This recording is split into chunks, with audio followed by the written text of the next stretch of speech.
Hello বন্ধুরা, কেমন আছেন সবাই? আশা করি সকলে ভালো আছেন। আমি মহসিন, গ্রাফিক্স ডিজাইন বিডি টিউটোরিয়ালে আপনাকে জানাই স্বাগত। আজকে আমি আপনাদেরকে দেখাবো কিভাবে অ্যাডোব ইলাস্ট্রেটরের সাহায্যে new iPhone Apple logo design করা যায়। তো বন্ধুরা, আপনি যদি আমার চ্যানেলে নতুন হয়ে থাকেন তাহলে চ্যানেল সাবস্ক্রাইব করে রাখবেন এবং পাশে থাকা বেল আইকনে ক্লিক করে রাখবেন যাতে আপনি আমার নতুন নতুন টিউটোরিয়াল পেয়ে যান সবার আগে। তো বন্ধুরা, যাওয়া যাক মূল টিউটোরিয়ালে। প্রথমে রুলার অপশন সেট করব। এর জন্য কিবোর্ড থেকে কন্ট্রোল+আর বাটন প্রেস করলাম। এখানে মাউসের ডান বাটন সিঙ্গেল ক্লিক করে রুলার ফরম্যাট মিলিমিটার সেট করলাম। এখান থেকে ইলিপস টুল নিলাম এবং মাউসের বাম বাটন সিঙ্গেল ক্লিক করলে ইলিপস অপশন পাওয়া যাবে। এখানে উইথ 100 mm এবং হাইট 100 mm টাইপ করে ওকে ক্লিক করলাম। কালার অপশন থেকে ফিল কালার নান করলাম এবং স্টক সাইজ 1 px সিলেক্ট করলাম। ইলিপস ডান পাশে মুভ করে শিফট+অল্ট বাটন হোল্ড রেখে বৃত্তটি কপি করলাম। ডাইরেক্ট সিলেকশন টুল নিয়ে এই দুইটি অ্যাঙ্কর পয়েন্ট সিলেক্ট করলাম। কিবোর্ড থেকে এন্টার বাটন প্রেস করলে মুভ অপশন পাওয়া যাবে। এখানে প্রিভিউ টিক মার্ক রেখে ভার্টিকাল 25 এবং অ্যাঙ্গল -90 ডিগ্রি রেখে ওকেতে ক্লিক করলাম। এখন তিনটি ইলিপস ড্র করব। এর জন্য ইলিপস টুল নিলাম এবং মাউসের বাম বাটন সিঙ্গেল ক্লিক করলাম। এখানে with 25 mm, height 25 mm type করে ওকে ক্লিক করলাম।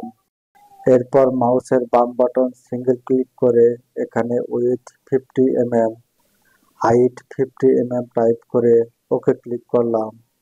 এরপর এখানে উইথ 75 mm এবং হাইট 75 mm টাইপ করে ওকে ক্লিক করলাম। এখন এই বৃত্তটি এখানে বসিয়ে দিলাম। এই বৃত্তটি এখানে এবং সর্বশেষ এই বৃত্তটি এখানে বসিয়ে দিলাম। খেয়াল রাখতে হবে যেন বৃত্তগুলি পাশে থাকা অবজেক্টের সাথে সমানভাবে স্পর্শ করে। যদি স্পর্শ না করে তবে বৃত্তগুলি সমন্বয় করে দিতে হবে। আমি বৃত্তগুলি চেক করে সমন্বয় করে দিচ্ছি। এখন এই বৃত্তটি মুভ করে অল্ট বাটন হোল্ড রেখে বৃত্তটি কপি করলাম। এবার সিলেকশন টুলের সাহায্যে অবজেক্ট সিলেক্ট করলাম। শেপ বিল্ডার টুল নিলাম। কালার অপশন থেকে ফিল কালার নান করলাম এবং মাউসের সাহায্যে ড্রাগ করে শেপটি ইউনিট করব। এরপর শেপ কাটার জন্য কিবোর্ড থেকে অল্ট বাটন হোল্ড রেখে অবজেক্টের অপ্রয়োজনীয় অংশ কাটতে হবে। এরকম ড্রাগ করে অপ্রয়োজনীয় অংশ কেটে নিলাম। এবার অবজেক্ট কপি করার জন্য এডিট মেনু থেকে কপি সিলেক্ট করলাম। এরপর অবজেক্ট সিলেক্ট থাকা অবস্থায় ডিলিট বাটন প্রেস করে অবজেক্ট ডিলিট করলাম। এবার এডিট মেনু থেকে পাস্টিং প্লেস ক্লিক করে অবজেক্ট কপি করলাম। এখন এই বৃত্তটি বাম দিকে মুভ করে এখানে বসিয়ে দিলাম এবং বৃত্তটি ডান পাশে মুভ করে শিফট+অল্ট বাটন হোল্ড রেখে বৃত্তটি কপি করলাম।